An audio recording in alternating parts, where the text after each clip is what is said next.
The Holocaust had been weaponized not for justice, but to push a nationalist agenda. Palestinians, who had nothing to do with Nazi crimes, were now collateral damage. While Zionist militias organized illegal immigration, 12,000 Palestinian Arabs volunteered to fight in the British Army, alongside Jewish volunteers, against the Axis powers. They hoped their loyalty would be rewarded with independence. Meanwhile, British policy tried to balance competing demands. The 1939 White Paper limited Jewish immigration to 75,000 over 5 years, aiming to prevent conflict.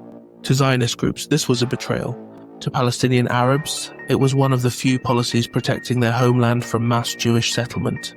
But displacement had already begun.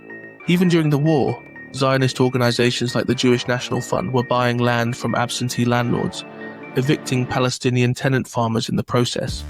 The Holocaust was undeniable, the suffering immeasurable, but what followed was not inevitable, it was a choice. Rather than allowing Jews and Palestinians to coexist, political forces used one tragedy to justify another. The world failed to protect the Jews of Europe. Now it would fail the Palestinians of Palestine. As Zionist militias armed themselves and Western powers shifted their focus, the stage was set for the UN partition plan and the catastrophe that would follow, the Nakba. After the Holocaust, the world looked on in horror at what had happened to Europe's Jews.